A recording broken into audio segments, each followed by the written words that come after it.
views and opinions expressed do not necessarily reflect those of Access Fort Wayne, the Allen County Public Library, or any other supporting groups. If you'd like to produce a show, call us at 260-421-1250.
Landis World Order is a great show. Landis World Order is going to be the best show. Landis World Order is just great. Remember, Landis World Order is taking over entertainment once again. And remember, Landis World Order will be the greatest show produced. Bullshit? A bullshit? A bullshit. A bullshit. Hey, this is the third edition. 1, 2, 3. I can count that high. 1, 2, 3. Third edition of Landis World Order. You've seen the first one was you had stuff from WWE, Cody Rhodes, and them as well. And then you got the reunion of me and my boys. And show 2 was the Boyz II Men song, my favorite song of all time. But show 3, this is called Funny-ish. Why are you saying it's funny, Jeff? Because I got to interview Jamarcus Turner, JT Comedy, which is a writer for CBS, born and raised here in Fort Wayne. I got to interview him for the second time, and then I saw some stuff during the COVID era. I always call it COVID era, when I did the skits called the Corona Busters. If you remember that, the Corona Busters, and then I took shots of Fireball. Like I was like, hey, I got a shout out list. Why don't I give shots out to everybody? And there's 20 people on the list, and they wanted me to do 20 shots. I didn't survive. I made it to 4 shots. So this is going to be some funny stuff. But before I get into that, I want to talk about something very deep. But before I get into that, I want to talk about something else. You guys know me. My mind's always going. So, on the cover of my next shows, 4 and 5, or 5 or 6, because I'm in talks with a guy that's been in WWE. He's talking about coming back to Fort Wayne. He was on Dos Landis before. Brett Myers. He's been on WWE TV. He does it all. Talk about him, bringing him back here in Fort Wayne. But what I have planned for shows is I want to do Fort Wayne flashbacks part 1 and 2. Meaning show like, hey, we went to Southtown Mall. We brought back Happy's Place. We're going to do it in 2 episodes. Wesley is down to do this, right, still? It's going to be fun. We're going to bring back old Fort Wayne stuff. We're not building it with our hands, we're building it with the screen. But on a serious note, so I've been doing TV for forever.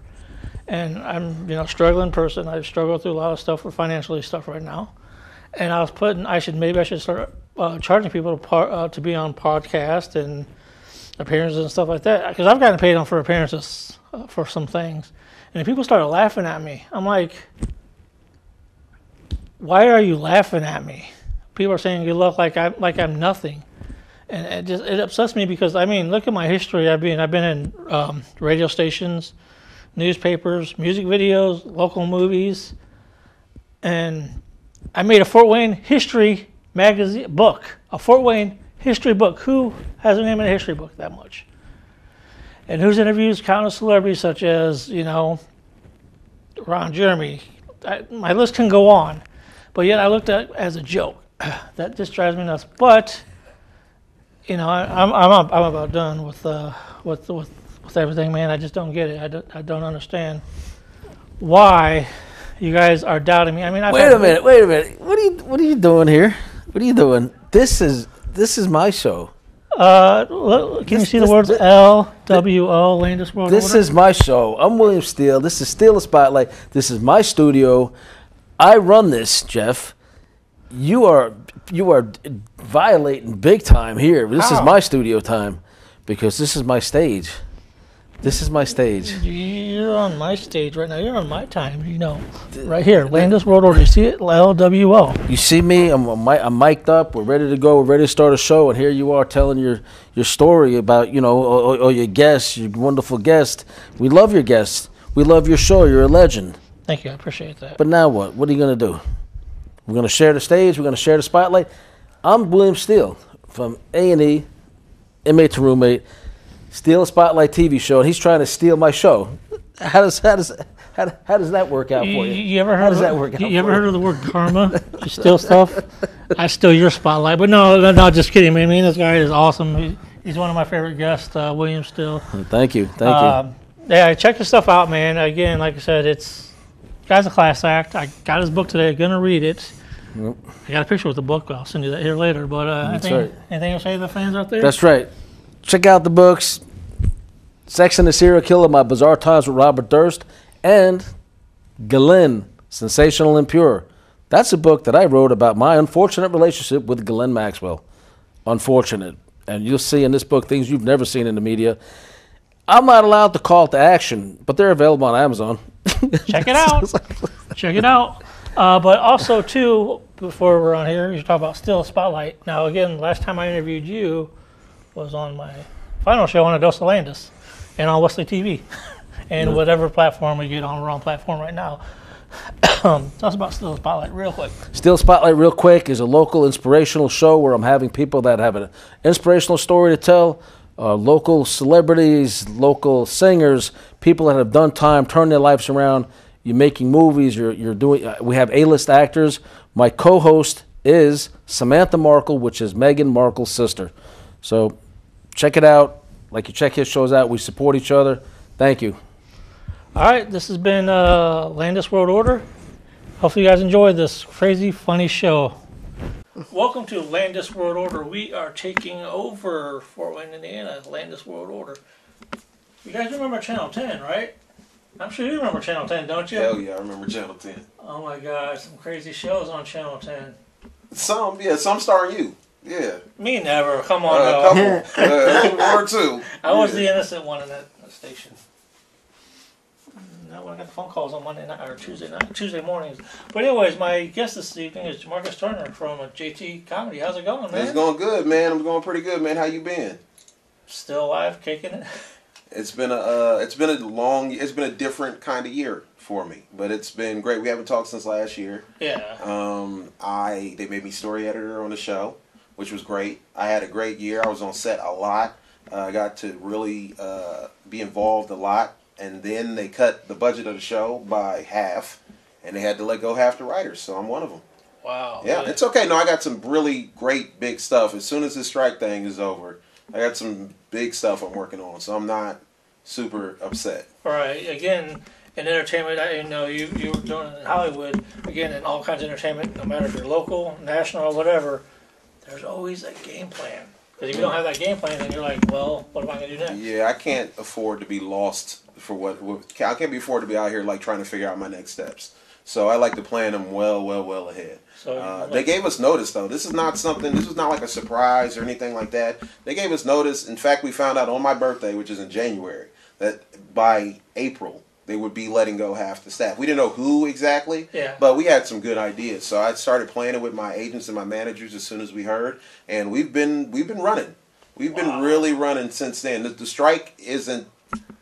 The WGA strike that's happening right now isn't the best timing for what I was trying to hit the ground running, but I kind of needed a little break too. So, and this is a worthy cause to be striking. They've decided that they don't want to pay us a living wage to create shows that make them billions of dollars, and that's a non-starter for a bunch of writers. Well, and you guys are pretty much the brains of the storylines We and create- the angles and We create stuff. the worlds, and then they go make the worlds, and then they feel like them making the world is more valuable than us creating the world, and they will pay us what they feel like paying us.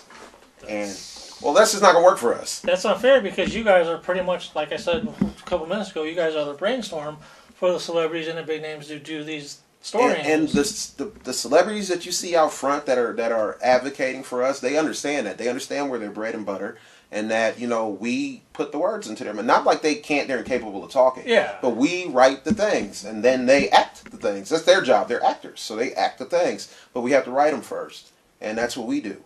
And we would just like to be. We're asking for, just to put it in perspective for everyone who doesn't understand what's going on with the writer's strike right now.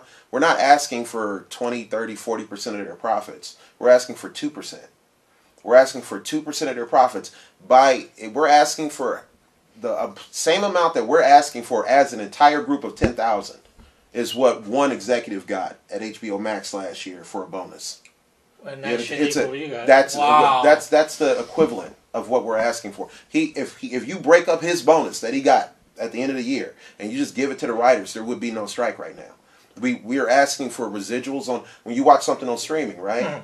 If you watch it on network television, like where you see my show, Bob Hart's Abishola, on News Channel 15, Channel 2, 8:30 on Mondays, right? Yeah. I get a residual check for that.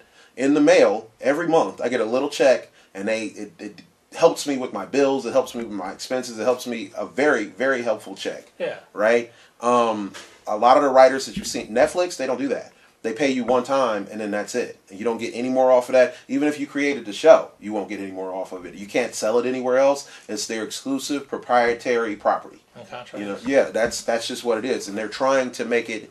They're trying to turn the entertainment business into a tech company, and it's just not going to work because the entertainment business is filled with crazy people like me. So, yeah, I don't think that's going to happen anytime soon. So. And they're learning. They're learning in real time that we're just not. They're just dealing with a different group of people. So That's insane, man. I didn't know that about it, no strike, until I watched TV. I'm like, oh, wow. And then Yeah. you said something about it, and I'm like, what are you doing? What days are you free? He said, I'm on strike. And I'm like, oh. Yeah. Because what's crazy is I don't pay attention to the news as I supposed to, but sometimes I'm like working and I don't pay, you know what I mean? And then I say, oh, this. Well, they gave me the honor of making me a WGA room captain this year for the show. And so I got to be privy to a lot of the early conversations about this. And I knew it was coming. Every time somebody asked me, I read an article that my boss sent me. After he made me a room captain, he sent me an article about like the history of when we go on strike. And it was laid out pretty clearly from the article. It's like every time there's a dispute about residuals or new forms of income, they always try not to give us any of the money, and then we always have to strike to get some of it. And that's just because if we just ask nicely, they just won't give it to us. You got to be rough. You got to be in the You have to face. be willing to do whatever to get, you got to put your foot down. Because that's your livelihood. I mean, you got to eat, you got to pay bills, you got to take care of kids. You know what I mean? I like to explain to people that I worked 2 seasons on a network television show, right? Yeah. 20 years ago. If I would have worked 2 seasons on this network television show, I would have never had to work again in my life. The little checks I talk about, they come in and help me a lot. They would have been able to buy a house. I would have been able to pay bills. I would have never had to work unless I felt like working again off the residuals. Because there are some writers who only work once, who only write one episode of TV, and that maybe they don't get another chance. And if that television show is going to create millions of dollars in income over the years, they should get a fraction of the profit for their effort of creating that world, or at least that episode. That's true. And so it is not as. I'm not even receiving what I would have been receiving 15, 20 years ago. I'm getting a fraction of what I would have. And I'm not complaining. I'm just saying, and I'm on network. So the people on the streamers get nothing.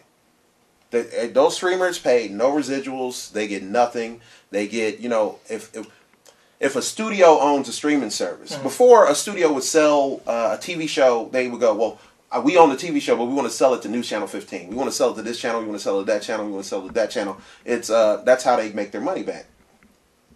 Now they're selling it to their streaming service. Well, they're not going to charge themselves a real amount to sell it to themselves. They're just going to give it to themselves. basically no money, and then they're just going to stick it on their streamer, and that'd be it. They're not going to play hardball with themselves. And so we don't make any money on residuals. Like, there's 3 seasons of the show I wrote for on HBO Max right now, and I don't get a check for that at all. Wow. Yeah, there's no system for it. That's why we have to fight. Yeah. That's why this fight is very, very important. Now you got to hear the loopholes and all the craziness that you got to deal with in Hollywood. Everybody wants to do Hollywood. Everybody wants to do writing, be a star. But again, you don't realize behind the scenes on all the stuff. It's like a boxing match. It's pretty tense. It's management, and then it's the creatives, and the creatives. You know, we are the dreamers, and but we're not so good with like accounting, and so we need people for that, and that's what they do. You know, and they make sure the stuff stays in order. Every creative I know isn't exactly the most organized person I've ever met, including myself. I'm not excluding myself. I mean me as well. Yeah. But so there needs to be a synergy between these two groups, and over the past there had been, but as soon as there's a new stream of income. There's usually a dispute because the people who do the counting want to keep all the money, even though we do the creating. That's unfair to you guys because again, you guys are the brains, and you guys get to see the writing. It's like professional wrestling. Mm-hmm. They have writers. Yeah, good writers. Freddie Prinze Jr. was a writer for a long time. Oh yeah. They've got great writers over there at wrestling. I mean, they do some great stuff, and they respect their writers over there. The wrestlers understand what wrestling is. It is part of it is the physical for sure, and they make sure to do their part by doing the physical, but also it's the selling of the show. It's the interview. It's the storylines. The storylines are what propel a good storyline could propel a wrestler's career from being mediocre to being outstanding. That's where a good writer comes in. The wrestler doesn't decide. Macho Man Randy Savage didn't decide that Elizabeth was going to come out there to the ring and he was going to reach for it and they were going to, and that was going to. No, that was a writer backstage that decided that, and now we still talk about Macho Man Randy Savage. Oh yeah, because they like Hulk Hogan and all the other ones. They got that storyline that sticks out. Again, it all comes from creative writing. Sometimes we got people that like to just go with the flow, and I go with the flow with everything because again, that's just me. Because I suck at reading. I was in special ed classes. And I'm like, you know what? I'm just going to be the real me and go with whatever I do. And when I read scripts, I butcher them like crazy. So I just go with the flow. I'm like, this is me. If you don't like me for me, then I'm extremely structured. I have to write. I write all my jokes down. I've got a notepad in my phone full of jokes. I'm rigidly structured in that way where I need to write it down. I need to have it, even if I'm memorizing it later, I need to have it written down. Even if I riffed on stage, I could riff and do something funny on stage. Yeah. As soon as I promise you, no matter what the rest of my set looks like, no matter how I feel like I'm in the moment, I'm writing that joke down that I riffed on stage as soon as I come off stage. I'm a writer.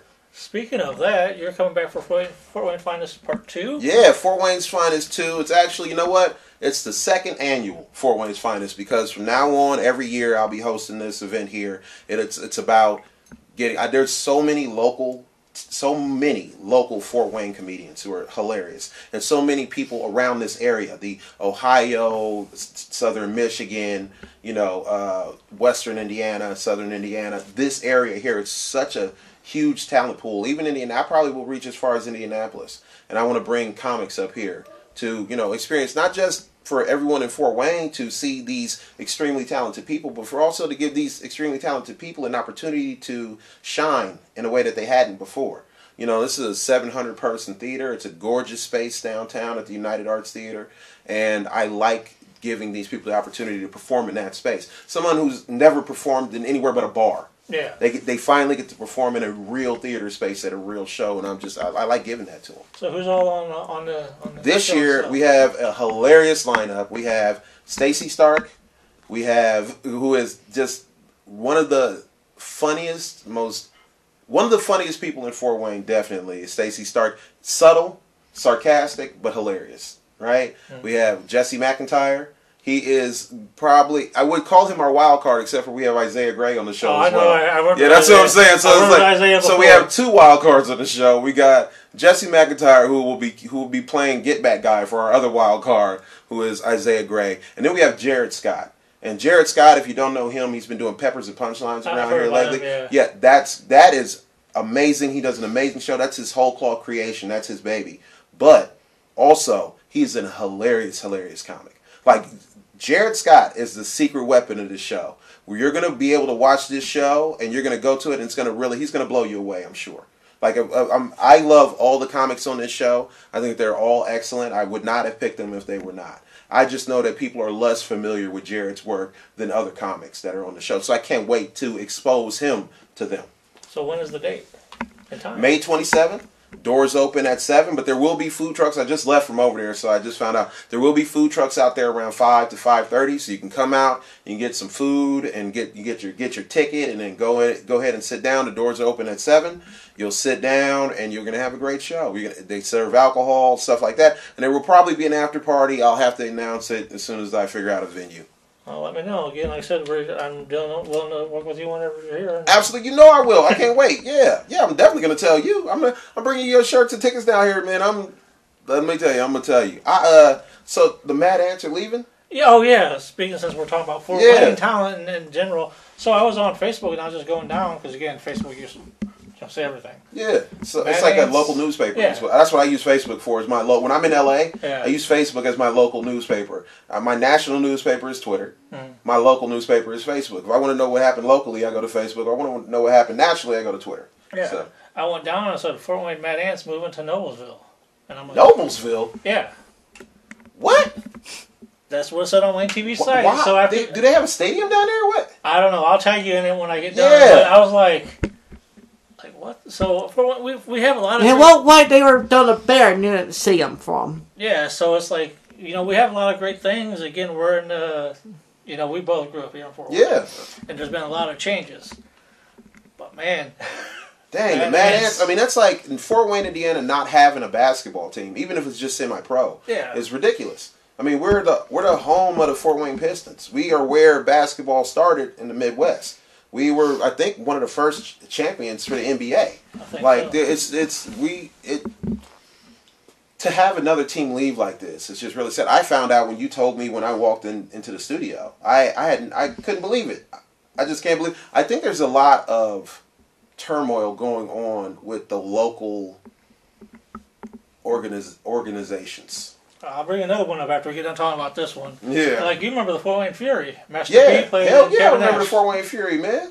I just posted pictures You of said Kevin Nash played for him? Yeah, Kevin Nash played for one game. Oh, okay. I just posted on my Facebook and I'm an admin for Great American History. When Master P joined the Fort Wayne Fury, it was like the coolest thing that ever happened to Fort Wayne. Oh, yeah. I mean, he was like at this height of his popularity, and he still wanted to play pro ball, and he wanted to weigh in, and he knew Keith Smart, and so it was like a whole thing that happened for us. Like, it was great. It was one of the best memories of my childhood. So to know that we're not even going to have a team like that here, it's really sad. Yeah, it's crazy. And you talk about organizations. Your festival, did you hear about some of that stuff too? I mean, like I said, I use Facebook as my local newspaper. And so when I get on Facebook and I see that 2 people have resigned in a year and they haven't even put on a festival yet, I go, well, there's probably something going on with that. Behind the scenes. I have no idea. I am not like, I'm not even going to guess. Right. But it just seems suspicious. Like if you move to a job and the boss is like, I can't wait to be the boss of this job. Like some guy is like, I can't wait to run this job. And then they become the boss and they go, I'm quitting. And you go, well, what did you see that I don't know? What do you know now that I don't know that you're like, I don't think I want this job? It's like, that was your dream job 6 months ago. It's like a snowball. You would have done anything to be in that job 6 months ago, and now you're quitting. So that's a little suspicious. Yeah. It seems like maybe they got some information that we don't have, and they're going like, "Oh no, I don't want to be even near this when whatever happens." It's crazy because again, you said you watched my shows back in the day. I used to cover music, not the music festival. I don't think music. I used to cover the festival all the time. Yeah. And it's like, man, it's changed a lot. And it seems like it would be a pretty cut and dry process, right? You get the junk food alley down there, you get the little midway down there, you get a couple of acts together, you put them down in the pavilion that we own as a city, don't we? I mean, yeah. Okay, so it seems like there might, if I had to guess, and this is just me guessing. Again, I have no idea. I live mostly in LA, so I have no clue. It just seems like it might be probably having something to do with some money. Maybe. That's everybody's doing. Well, it seems that's kind of the most obvious answer, right?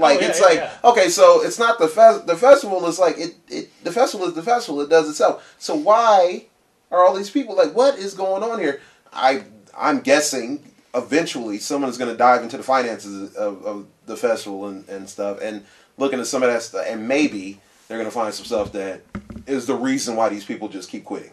It's crazy. Speaking of festival, would you guys like to play through your festival if you had opportunity? Oh, absolutely. I would love. They've got a big, you know what I mean? Yeah, they've got a huge audience and a huge crowd. I would love to do something comedy-wise downtown for the festival. I love Fort Wayne. Like, this is one of my favorite places. The problem is, this year I might be available to do that. Yeah. Next year our seasons start in June and they go till April. So if I'm on network. Yeah. You know, so if I'm on network again, I will be available, maybe I won't, but I would love to do something with the festival, man. It's like, you know, again, some of my best childhood memories of being down there. I would love to put on a show, even if it's just an all ages kind of show. Yeah. You know, kids and parents and families and stuff like that. We can keep it PG-13. Oh yeah. Yeah, kids have heard the word dick before. It'll be fine. That'd be very interesting. Yeah, I've got a guy I can link you up with. Me and Wesley got connected with him. He does stuff with A&E. Okay. He does MA2 Roommate. Okay. And he's here. He lives over here in Fort Wayne, so maybe I can connect you guys. Absolutely, yeah, man. I'm trying to connect with everybody, and honestly, the reality space is going to be where money is going to be being made during the strike. I don't know if you probably don't remember. It's hard to keep. I kept up with that kind of stuff because I'm a weirdo, you know. But back in '08, they went on strike for 105 days. Right? Yeah, I know. During that 105 days, I don't know if you remember, back in like 2008, it's like all of a sudden Survivor was really huge. Fear Factor became like a huge thing. Right? Yeah, that's why. It's because they're unscripted shows and they can just put people into situations and film it and then cut it together and then put it out. So the reality space is going to boom during this time. I mean, that's just how it works. They need something to put on, and they're not going to keep putting the shows that I wrote on because then they have to keep paying me residuals. They don't want to do that either. They can't starve the writers by just flooding our mailboxes with checks because they keep rerunning our shows instead of paying us for new shows. So they're gonna create new reality shows. They're gonna create unscripted series. They're gonna create anything they can, gimmicky things, to keep from having to cave to pay us. Well, I know you guys kick ass. You'll get it taken care of. Oh, we're not gonna bend at all. I am the type of person where I'm just like, oh, we'll just fight. Right? And I like that. Like, that's just how I am. I'm just like, oh, we'll just fight. That's fine. I didn't realize, like, it's also 10,000 other people exactly like me in the WGA who are just like, oh, we'll just fight. Like, that was the entire mood. They have questions at the WGA meetings, right? Mm-hmm. They set up a mic, and if you want to ask questions or you want to say something, you can get up there. And because it was so clearly the same, we all had the same energy, I never had to get up and be like, well, we got to make sure that we get up. No, the people in there are ready to fight. The writers are ready to fight. They were ready to fight 6 months ago. They were ready to fight 3 months ago. We're ready to fight now. We're going to be ready to fight in a year. So it's really about how much money the studios want to lose. Because we're going to fight. We're already crazy people. We're the ones that come up with the crazy stuff. It's for a reason. Because we're nuts. Yeah. So if they want to push us like that, they can. We're just going to find out in real time how nuts we are. They knew we were. They knew we were willing to go on strike, and they still pushed us. And it's like, okay, well, fair enough. But now we're going to be on strike until you guys come up with a reason. And we can be reasonable if you're willing to be reasonable. But they're not willing to be reasonable. They want to keep the profit. They don't, and they want us to be okay with it. They want to diminish our contribution while making us do exactly the same work and creating the same profits for them. But they want to diminish what we make in our contribution to the projects. They won't even let us on set. Now, if you keep up with my social media, you know that I'm on set. I was on set all the time. Oh, yeah. Right? I'm on network, and I had great showrunners. I have some great showrunners who were very receptive to us being on set. You know, that they wanted us on set. They wanted us learning. They wanted us learning what a producer does, learning what the showrunner does, learning the ins and outs of a scene and how to tweak it to the way that you need it, how to communicate correctly to the other people who work on the show about what you need for the scene, right? Mm-hmm. So I was in an excellent position. But there are people who worked over at some of these streamers who have never been on set before. And I don't mean like worked over there like they were writers. Yeah. I mean like they were showrunners. And they've never been on set before. I know, that blows you away, right? Yeah, because you would think a showrunner who is also the head writer, but also the head creative. They're not just the head writer. They also do, this is the color these sheets need to be. This is the color the floor needs to be. This is the color this needs to be. I needed to be a little bit older and look older. This should be an older man's room, not a younger man's office. Wow, stuff like that. Yeah, showrunners, they do a lot of the, not just the writing, which they do a lot of writing. Yeah. They also do they cultivate the vibe of the show. They cultivate the scenes. They tell us They tell you part of the story without the words. That's their job. Wow. Is to tell the rest of the story without words. And they do that. And some of those people have never been on set before. And I found out at my first meeting. Because I'm on set every day. Yeah. So I thought that everybody was on set every day. No. Some of those people have never set foot on set. On set. And it's sad. We should be deeply involved in that process. Yeah. It's important that if you wonder why some of these streamers have terrible shows that come out, it's because instead of having the head creative on set for it, they decided they wanted to save some money and not have them on set because they would have to pay them to be on set. So they have to save some money. They'd rather save the money and put out a bad product. When something doesn't make any sense, you're like, well, these two things don't even match. Why? Because the head writer and the person whose job it is to stitch those things together wasn't allowed there to see it up close to stitch it together. Wow. It's a terrible thing. Damn. Wow. Speechless on that. Like, wow, I didn't know that. Mm-hmm. Yeah. So that's what we're fighting for. And we're going to get it or we're just going to keep on fighting. It's really simple. You got the same thing you want to say to the fans before we go? Now, Fort Wayne's Finest, May 27th, Arts United Theater. Please come out. You can go to my webpage. It's jtcomedyofficial.com, and you can order bundles where you can get a signed poster and a new T-shirt and a ticket. Or you can get a VIP bundle, which is a signed poster and a T-shirt and a VIP ticket, which is the first 2 rows. So you guys come on out. We're going to have a good time. I'm going to make you laugh, and we're going to have some good food out there in the parking lot, and we're going to make you laugh, and maybe even have a little after party, if we got time. So please come on out. All right, see you guys on some more stuff on Landis World Order. By the way, this is the comedy part of the show. Not just Tim, but we're going to show some weird, crazy shit that I've done in the past, so stay tuned for more. Show 3 of Landis World Order, and like we said, we are taking over. You're funny, Bone. We're taking over. I don't know, just take it over. Man, y'all seen some of them hit the stage tonight? You know what I mean? Yeah, for sure. I like to hang out with a diverse group of people. That's how you learn stuff. That's how you become a better person. A lot of my friends are, either gay or bisexual, something like that. It's not really different from having straight friends. We mostly just go to After Dark and do karaoke. I swear to God, that's it. And before, if any of y'all in here are like, I don't have any gay friends. Debbie in a Ziploc bag at the fair. She would never share her purple passion. Well, purple passion, if you guys remember, gets you revved up real fast. Well, she got immune to it, just like nasal spray. She couldn't get. So then she switched over. And we was run out of purple passion. She still wasn't buzzed yet, enough to put out, so we started drinking that drink. We got a 5th of Robitussin. We started drinking I swear to God. We split out a 5th of Robitussin. I ain't called since 87. That's right.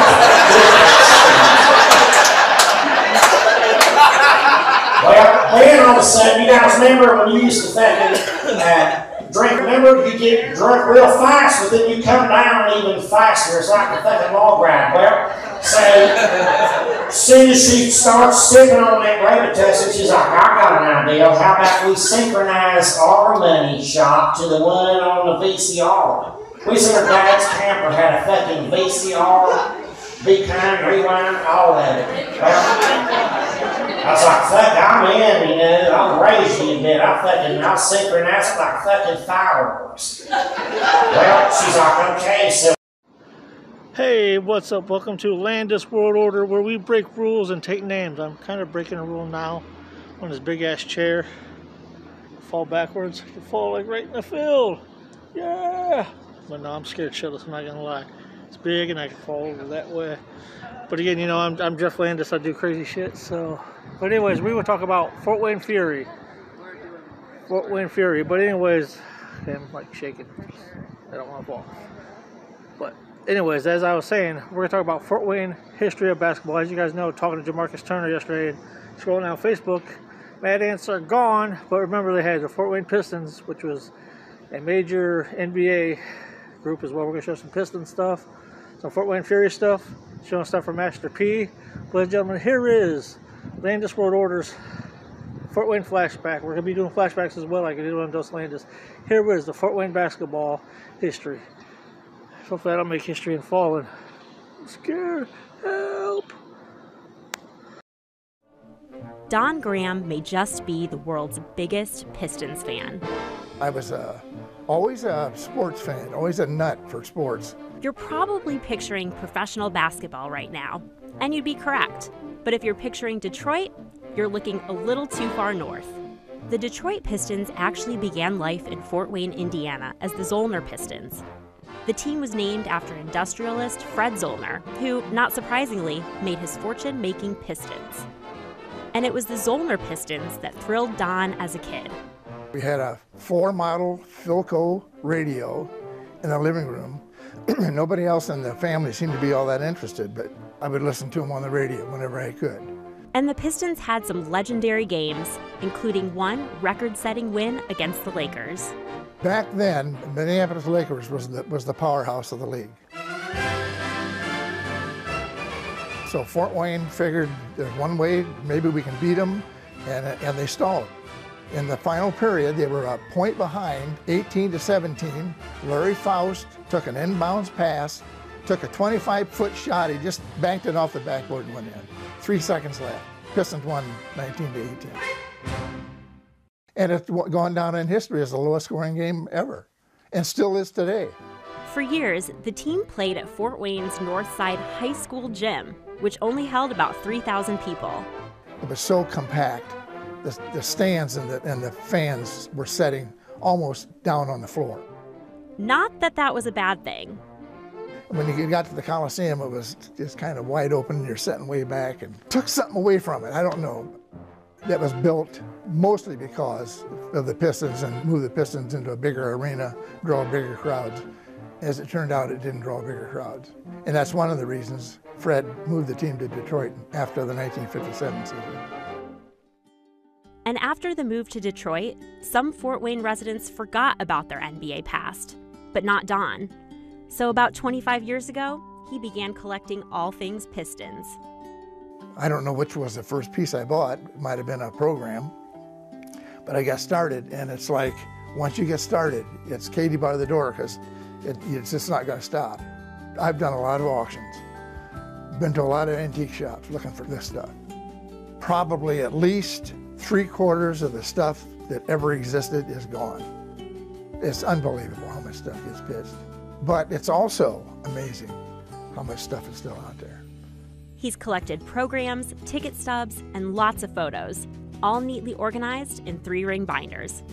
Eventually, word of Don's collection made it to the folks at the Allen County Library. So now, every Tuesday and Friday, Don sits at his computer, scanning and cataloging, preserving history, and developing a fan base of his own.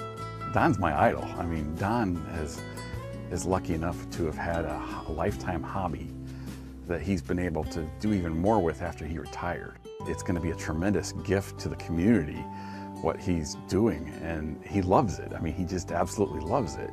Soon, Don's gift will be available for all to enjoy, both electronically and in beautiful hardbound volumes that will be stored at the library. But for Don Graham, it's simply his hobby and a true labor of love. I don't have a clue what I've got wrapped up in it. And it doesn't matter. I mean, it's none of it's for sale.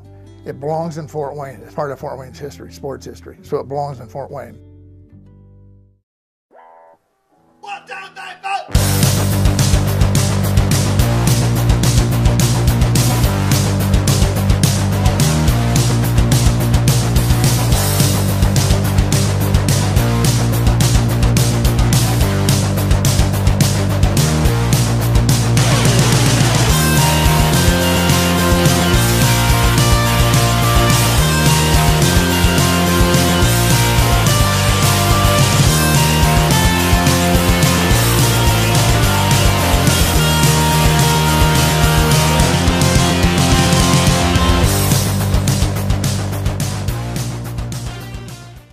Master P runs and records for rap's hottest label, No Limit Records. He's a millionaire many times over. He's a multi-platinum artist.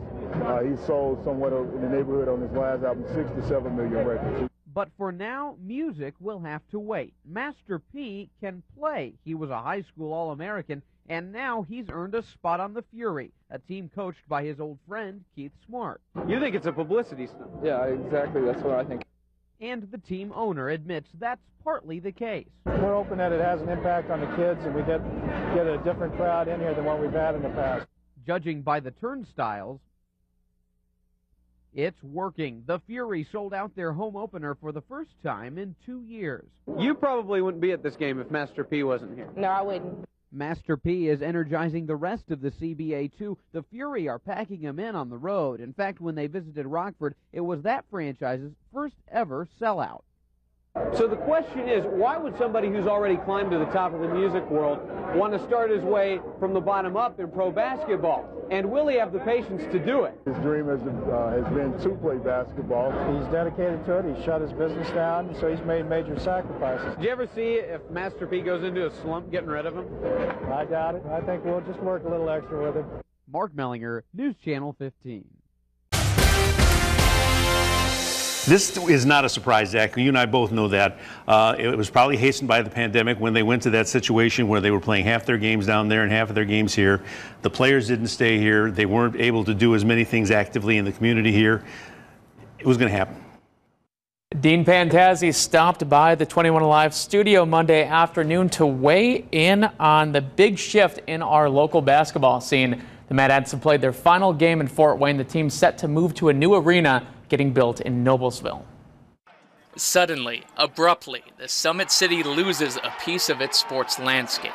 It was a great run and just, so thankful for it all. Jeff Potter brought the Mad Ants to Fort Wayne in 2007. The founder sold his team to the Pacers in 2015, but he's still emotionally impacted by Monday's news.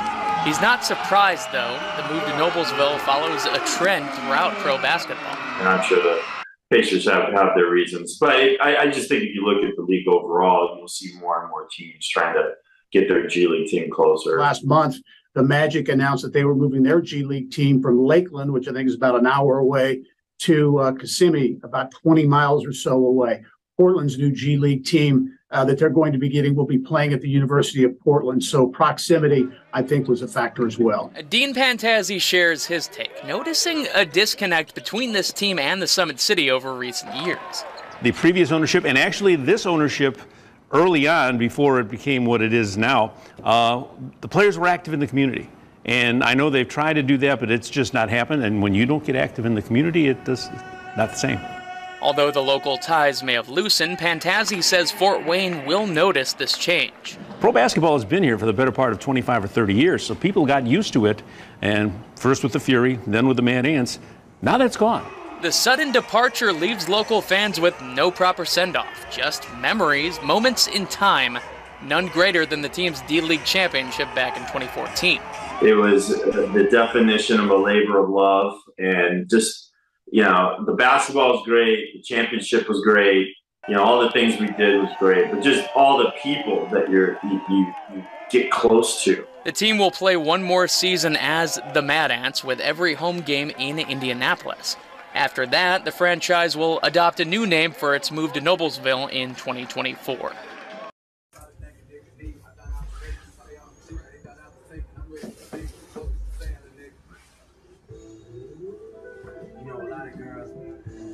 All right.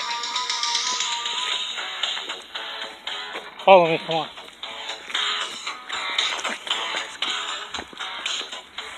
There's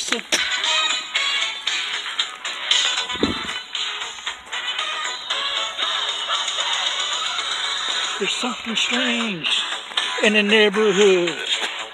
Who's gonna call Corona Busters? Come on. Who's gonna call Corona Busters?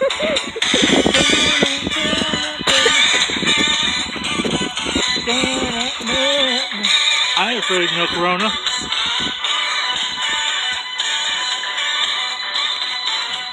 Just forget it.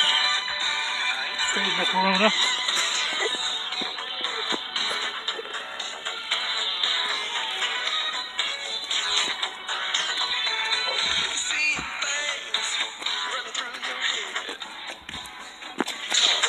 Corona Busters!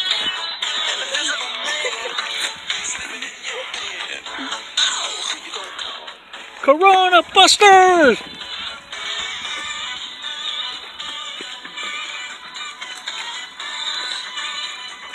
I for the Corona.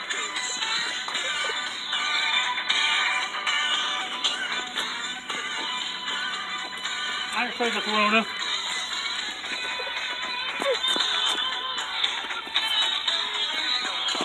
Corona Busters!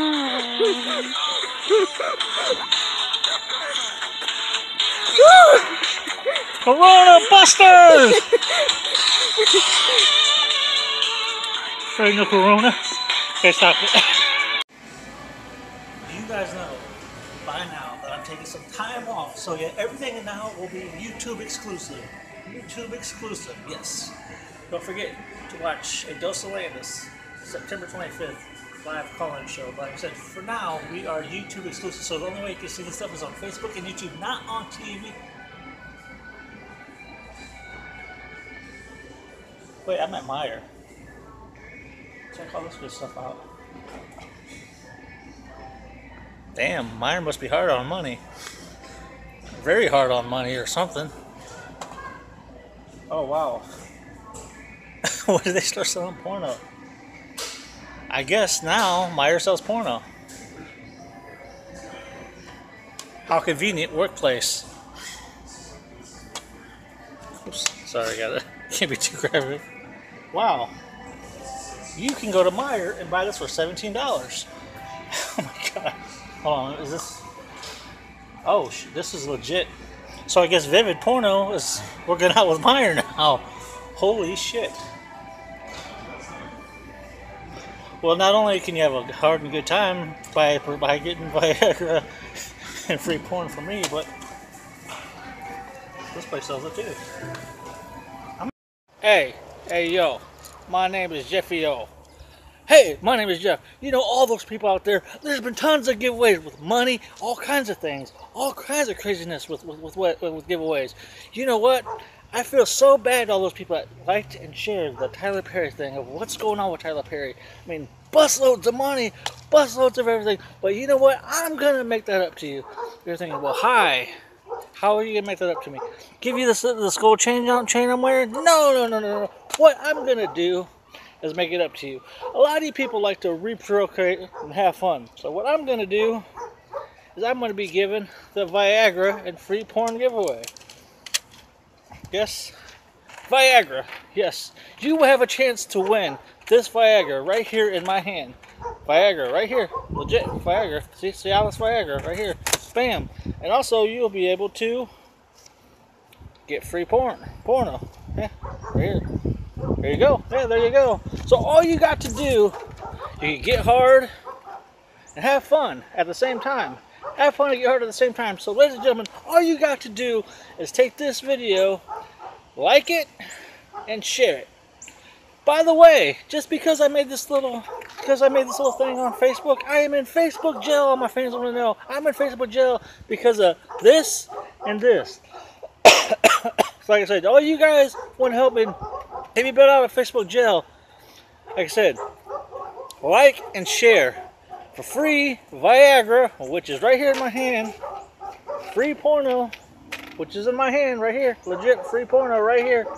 So like and share, and I am giving away free porno. Just like and share. Post your name, whoever wants this. Like I said again, Viagra, porno, a night of fun. You just got hard. This is the 3rd edition of Landis World Order. This is the comedy, funny shit, craziness that you get to see from all the skits I've done. It's also mixed a variety show of flashbacks from Fort Wayne. And then also serious issues. Potato cheeseburger. My first issue I want to talk about was we had a guest on A Dose of Landis. I don't remember what season it was, but this guy's made an impact on professional wrestling life, on everybody, from WCW, AWA, just all kinds of things. Guy was a class act. And I just seen this on a podcast that DDP was on. Nobody hardly showed up for me and Gene Okerlund's funeral. Here's the interview from me and Gene Okerlund on Dos Landis. So yeah, that was actually a really good interview. Me and him became good friends, and I'm just trying to figure out why didn't he have that many people at his funeral. He was a good guy, class act type of guy. I don't understand it. You know, he's done a lot in the wrestling community, and not many people showed up to his funeral. I wish I could have showed up to his funeral. But again, again, like I said, I'm just wow, shocked that he had nobody come to his funeral. Not many people come to his funeral. Guy's a class act. You just never know. You know, you always pay respects to people. But I'm just sad to hear about me and Gene Okerlund didn't have that many people at a funeral. That's crazy. And again, like I said, you're also going to see the video as well of DDP talking about that. I just don't understand it. That mind boggles me. I just figured this out today, and today is Mother's Day. So yeah, see you guys later. Everybody, it's Jeff Landis, Dos Landis. Me and Gene been talking for years, and he's finally on the show. How's it going? It's going very good. I had a nice trip in, and looking forward to getting back here at the Allen County Coliseum. Always had a great time in Fort Wayne. Oh, One of my favorite towns. Matter of fact, I'll tell you how much I like this town. After the show, tomorrow I'm going to spend a whole day with real estate people. Nice. From Coldwell Banker and from Remax. I'm going to buy a house here. That's how much I like it. Yeah, that's for win for sure. Before you go, what do you say? Did you get a real estate license? No, I don't. I just got an entertainment license. You know how sort of as entertainers, we gotta have fun with it for sure. Sure, I got you. Before we go, would you say anything to the people watching at Dos Landis? Yeah, I guess I'd like to say, as I say to everybody, good health, and a good cocktail. And write that one down. For sure. Before we go, could you say you're watching? This is me and Gene Okerlund. You're watching at Dos Landis. Hi, gang. This is me, Gene Okerlund. Yes, member of the Hall of Fame, and you're watching Joe Salinas. Dos Landis. Joe Salinas. Dos Landis. Dos Salinas. Landis. Linus. Landis. Landis. Yeah. Landis. Yeah. Start over. Hold on, let me. I was listening to this interview with DDP conducted by James Romero of WSI Shoot Interviews, and DDP mentions how he was surprised how few pro wrestlers and others in the pro wrestling industry showed up for Mean Gene Okerlund's funeral. And it's a sad situation, basically knowing all the people in the industry throughout the years that could have showed up. Of course, many have passed, but plenty are still alive. Vince McMahon and Jesse Ventura. Also, you have Ric Flair, who obviously is still alive. And obviously Hulk Hogan as well didn't show up, as you see here, during Hogan's first WWF title back in 1984. And Mean Gene, of course, being part of this, a huge part of WWF, and of course, like I mentioned, WCW. Now let's take a listen to what DDP has to say here. And again, very sad the way DDP describes it. You'd expect a very large gathering to pay respect to Mean Gene Okerlund, and in DDP's words, nobody showed. Let's take a listen. Gene Okerlund dies. I thought it was going to be a who's who of wrestlers that were going to be there, from Hogan to Flair to everybody. Though everybody must have had other engagements, because nobody showed except for me. The two guys from the WWE was Kevin Dunn and Kerwin. Kerwin Silfies. The directors. Yeah. They were there. Greg Gagne was there. Jim Brunzell was there. Brian Blair was there. But as far as the boys, that was it. World Wrestling Federation champion, Hulk Hogan.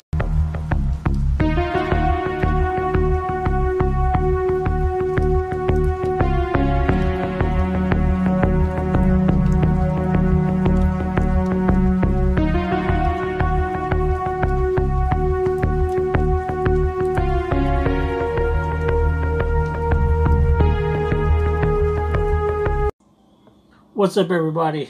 It's Jeff Landis. doing something different for Dos Landis. You guys know me back in the day when I was doing TV from when I first started. I had people calling, complaining about this and that, how my show had too much of an attitude, meaning that people say, "Oh, you got this guy, these kids beating the crap out of each other, hitting each other with this. It's too violent.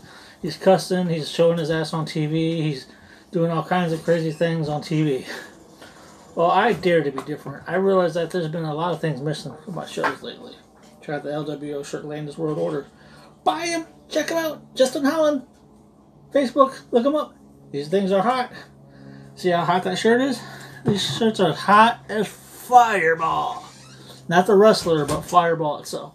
But like I said, I dare to be different. I try to do things that's out of the box, things that normally nobody's ever done. So I looked up in the TV history. I was jogging my mind. What have I not done on TV that's never been done ever? I try to be original. There's not that much originality in Fort Wayne because you got too many cover bands.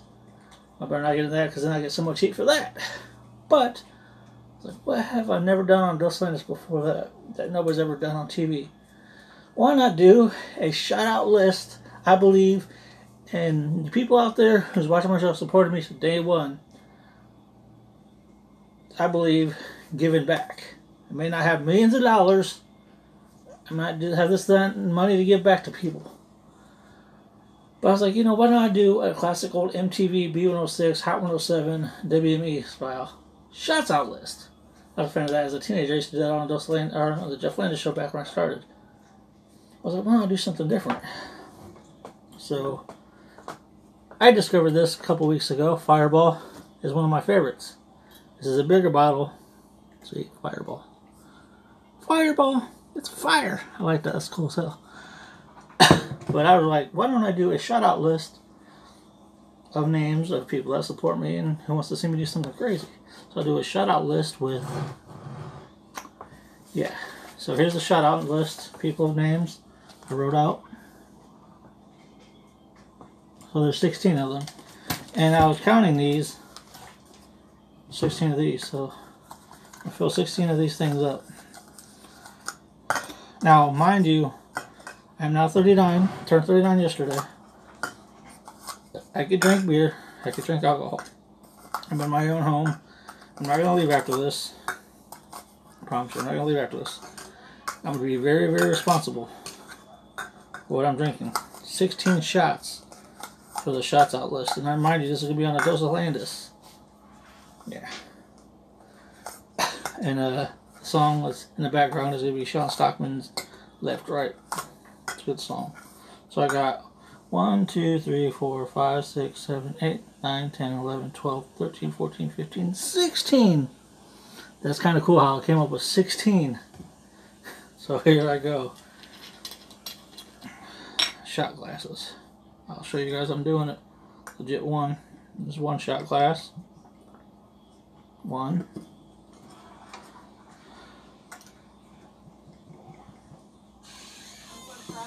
2. 3. This is 4. 5.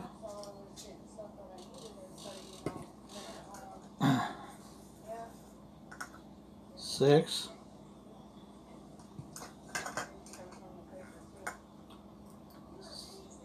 7. 8.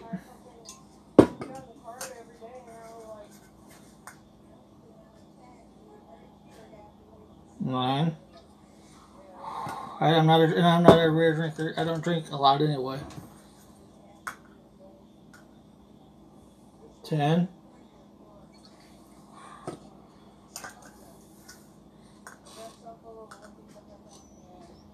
11. No, I'm not, mind you, I'm still getting nervous. 12.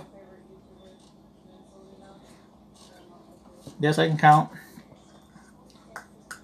13. Thank God I got a chaser.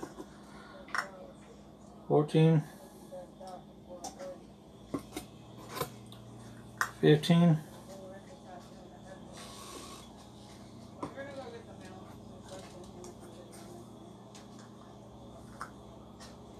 16.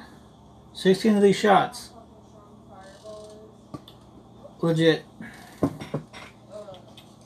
16. And hopefully I get something in the mail because somebody's gonna check the mail.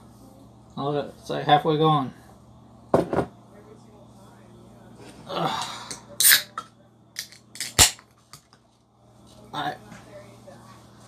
I do have me a thing to throw open just in case.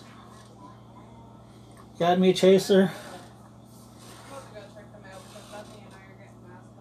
Okay, here we go. Here we go. Are you ready? I'm not. I'm scared shitless. I'm not gonna lie. I'm scared. I ain't gonna lie. I hear people in the back room saying that this stuff is strong. I've had it a couple times. So, yeah. Yeah, let me know if my thing comes in the mail. I'll be a Trump millionaire myself. Okay, shout out number 1. My heart and soul. Shout out number 1. East State Coney. To my liver. Okay. Woo. Hot. Shot number 2. Sugar Cream Boys.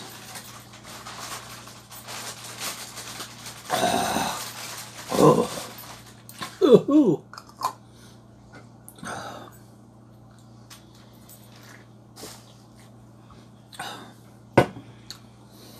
Damn, that was number 2 and I'm feeling it.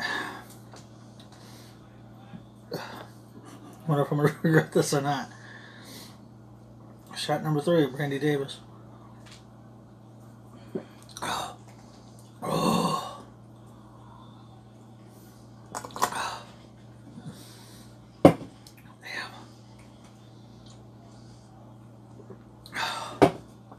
Whew. You're more than welcome to grab another one if you need it. Can you hand me one real quick, please? What? Another. Oh, never mind, they're right behind me. Coke brought to you by Crystal. Damn, that's number 3. Wait, yeah, number 3. Ooh. Don't mind me, number 4.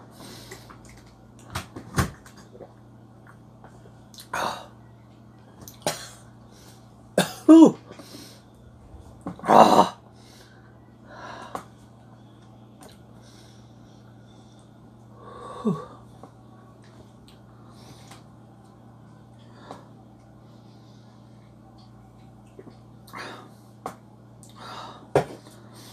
Whew.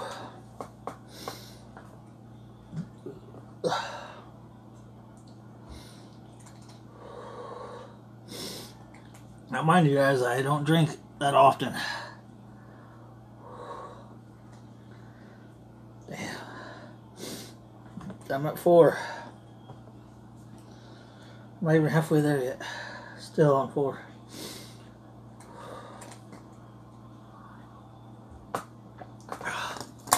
Oh.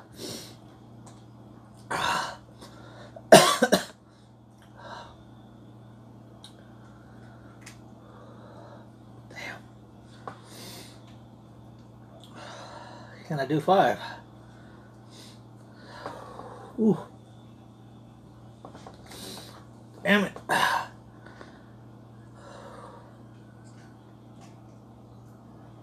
I'm sorry guys, I can't do this. Oh.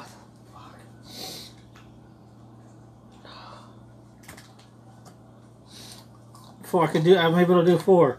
I'm sorry guys, don't think I'm a pussy. I can only do 4. We're filming. Oh, we're filming? Hey sir, come here. I have to get up there. Right up there. Get up there. Put your hands up. I gotta search you. Alright. What's your name, sir? Let me see your ID and your wallet. Come here.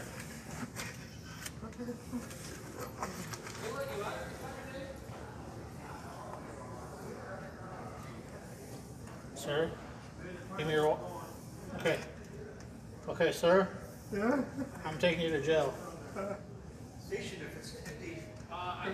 You know why you know why you're going to jail? No. Because you haven't watched a dose of Landis. You haven't watched a dose of Landis. You violated that. You haven't watched the Dos Landis. You can't be doing that. You got to watch that show. You're going to jail. Come on. See, he violated the term. He didn't watch my show at Dos Landis. Watch the Dos Landis coming every Saturday, season 3. I'm taking his ass to jail. In City, checking these stores out. Now this is a sample bar. Enter at your own risk, from what we've been told. So we walk in here, and we're gonna meet up with the owner that works here. So how long have you been doing? Well, I just started here. Pepper Palace has been going on since 1989, if I'm not mistaken. Oh wow! They're fresh out of Gatlinburg, Tennessee. Nice. So that's where they do all their bottling and selling from. That's where they make all their recipes. So everything in here is based specifically from Pepper Palace. Nothing is outside of Pepper Palace. This is all their hot sauces, all their barbecue sauces, their jellies and their jams, their marinades and their dipping sauces, their barbecue rubs. Everything is made from them. Nice. So we have sauces back here. We have wing sauces. We have toppings for your pizza and salads, wings, everything. We have vegetables, pickled vegetables that we try. So anything in the store that you want to sample, just let me know. We also have the challenge where you can try the hottest hot sauce in the store, which you have to sign a waiver. Which is over here, right? Yep, all 4 of them. There's 4 of them over here. Right here. Mm-hmm. Take a look. Figure out which one you want. You have to sign a waiver, so if anything happens, if you fall out, it's not my fault. Wow. You're probably not going to try it. No, I'm not. Don't try it. But if you come to Michigan City, if you come to Michigan City, Fort Wayne, wherever, because again, this is on YouTube as well, come down here.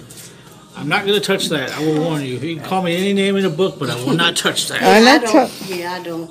So I'm going to try samples. Yes, you can sample anything in the store.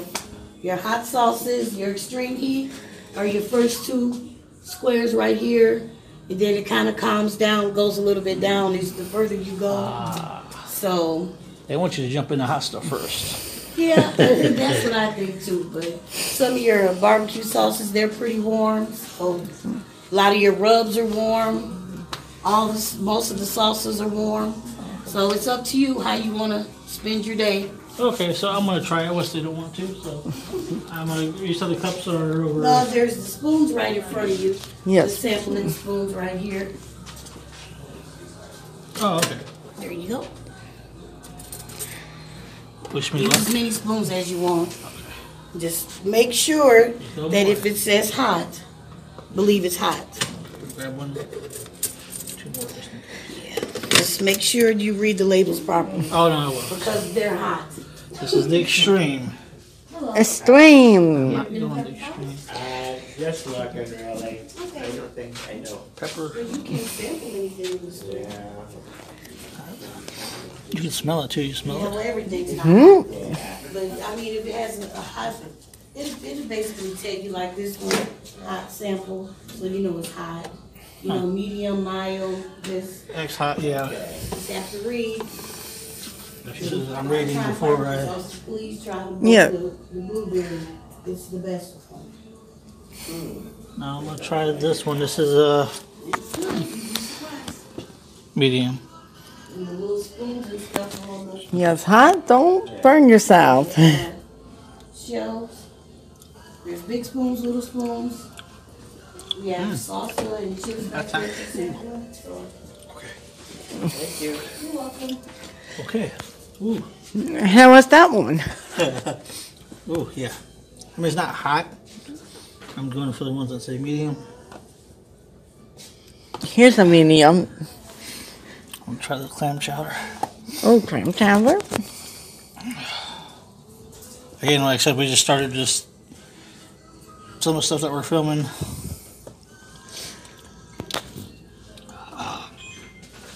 Ooh. Ooh. Oh, there's some coughing back there. Yeah. Not me. It's me. Woo. Yeah. You have to read the labels, bud. Please read the labels. No, trust me, I am. There was a medium one too. You must have weak flashes, then. We might have to stop and get us something to drink.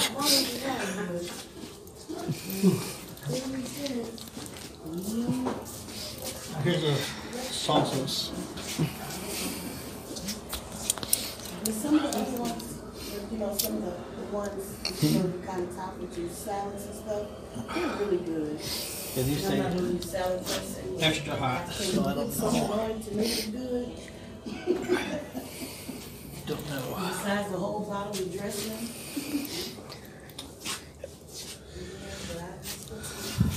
There's an X hot, but It seems like you don't have no medium for sauce. I think it's around the corner.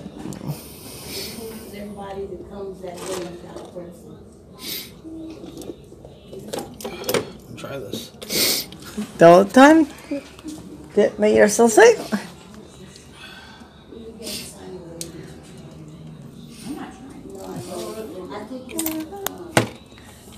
How bad was that one? Not bad.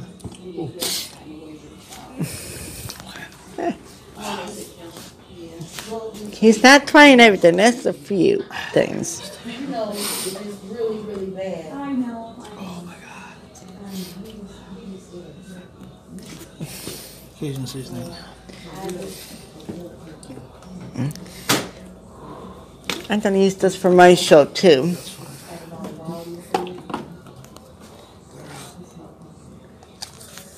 My barbecue skills got a lot better with seasoning. Ooh. Too hard for you? Instead have to have water and wood in it or something. Mild. Yeah. We're at the mild. That's right. Sweet chili.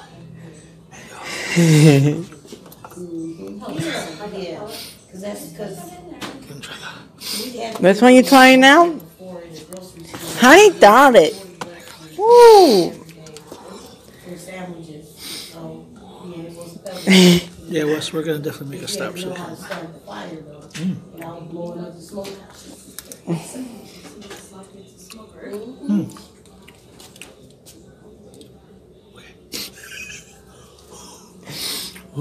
Your input on that one? I'm feeling that. His face is as red as his shirt. They talking about you too.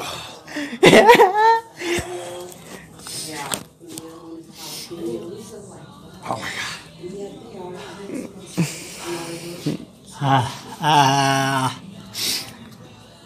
No, thank you.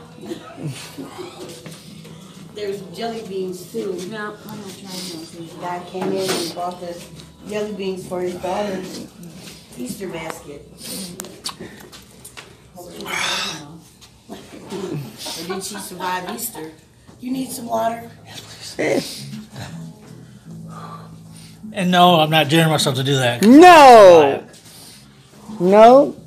Whatever you were thinking, I don't know what it was, but here you go. I've seen. Hello. Yeah. Have you all ever been to Cracker Palace before? So. Well, you can sample everything in the store. I'm tapped out. This is William Steele. Now, I'm here on the set of Landis World Order. Jeff Landis, a local legend, stole my show because he was teasing me because my name is Steele, William Steele. Now, I had him arrested and prosecuted for stealing my show, so he won't be here, and thank you for joining. Don't watch his show anymore. Everybody stay tuned to William Steele and Steele a Spotlight, William Steele True Crime. Thank you for joining. Don't anybody post Jeff's bond. He's going to be in jail for stealing my show. Thank you. God bless.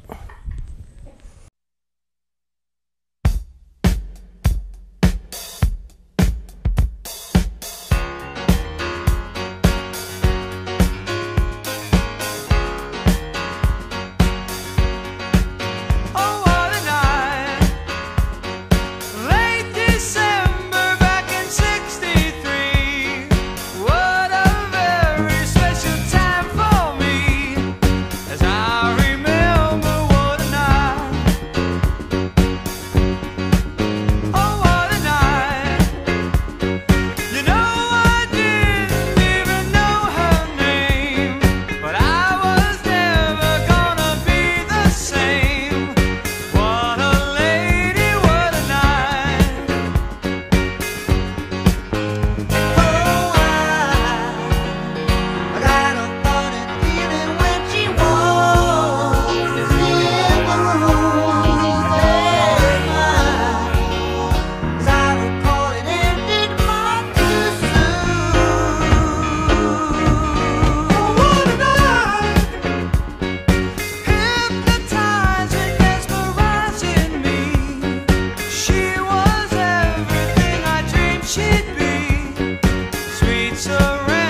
bullshit.